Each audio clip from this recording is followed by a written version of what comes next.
NDA की राष्ट्रपति पद की उम्मीदवार द्रौपदी मुर्मू सांसदों और विधायकों से समर्थन मांगने के लिए शुक्रवार को राजधानी रायपुर पहुंची और एयरपोर्ट में उनका भव्य स्वागत किया गया। आदिवासी और पंथी नृत्य के साथ उनका स्वागत किया गया। निजी होटल में बीजेपी के सभी 14 विधायकों, 9 लोकसभा सांसद और 1 राज्यसभा सांसद के साथ उनकी बैठक भी हुई। इस दौरान द्रौपदी मुर्मू ने भाषण दिया। मुर्मू ने कहा कि छत्तीसगढ़ के लोग बहुत ही सरल, स्नेही हैं। यहाँ के लोगों में अपनी एक अलग पहचान है उनकी और मधुर सा गर्व का भाव भी उनके अंदर है और इसीलिए कहा जाता है छत्तीसगढ़िया सबले बढ़िया। यहाँ सबके बीच उपस्थित होकर मुझे गर्व का आभास होता है, अनुभूति होती है। और इसी तरह से उन्होंने यहाँ के लोगों की तारीफ करते हुए यहाँ की संस्कृति की तारीफ की है और भी उन्होंने अपने विचार छत्तीसगढ़ के बारे में रखे। क्या कुछ उन्होंने कहा, आइए आपको सुनाते हैं।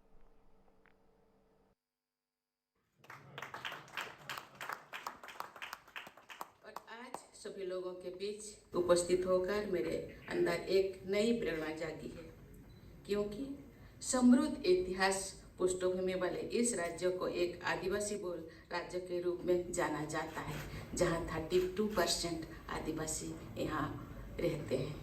आप सभी छत्तीसगढ़ वासियों की लगन और परिश्रम का परिणाम है कि आज राज्य धान, मक्का, गेहूं की फसलों की पैदावार कर कृषि क्षेत्र में आगे बढ़ रहा है।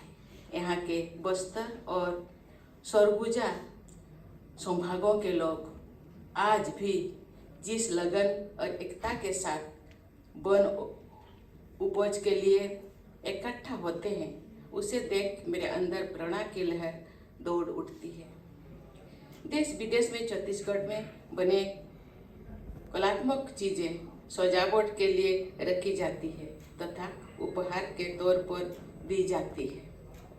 बस्तर के शिल्पी घड़वा कला और काष्ठ कला के शानदार नमूने पेश किया जाता है।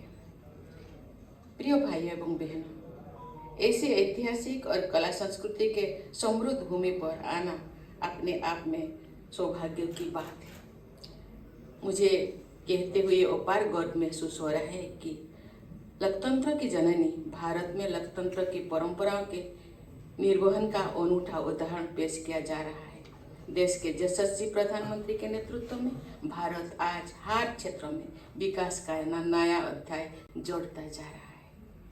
विश्व में भारत का स्थान अत्यंत महत्वपूर्ण होने के साथ साथ हमारे देश के प्रति पूरे विश्व के दृष्टिकोण में भी बदलाव आया है। आज हम देश की आज़ादी का अमृत महोत्सव पालन कर रहे हैं।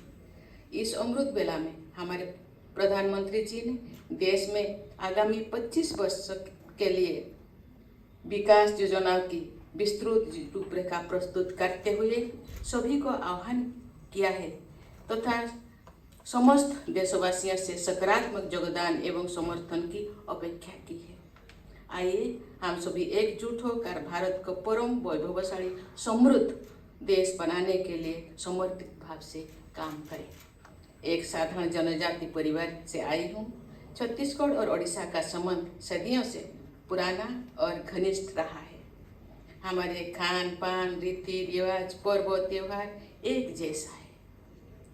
मैंने अपना जीवन जनजातीय समुदाय, महिलाओं एवं समाज के सबसे अंतिम पायदान पर खड़े लोगों के साथ सामाजिक, आर्थिक और शैक्षणिक उत्थान के लिए अपने आप को मैं समर्पित की है। आपको ज्ञात होगा, भारत के राष्ट्रपति पद के लिए 18 जुलाई को होने वाले चुनाव में आपके समक्ष आज उम्मीदवार के रूप में बहुमूल्य समर्थन का आग्रह करने आई हूँ। लेकिन मैं आग्रह करने से पहले अपने आप का बहुमूल्य समर्थन मुझे दे दिया, इसलिए आपको मैं बहुत बहुत धन्यवाद देता हूँ। आज़ादी के अमृत महोत्सव के अमृत बेला के अवसर पर लोकतंत्र के हित में नारी शक्ति के साथ देखकर भारतीय इतिहास में एक नया अध्याय जोड़ने का गौरव प्राप्त करेंगे और इतिहास रचेंगे। जबलपुर से 40 किलोमीटर दूर शहपुरा के निवासी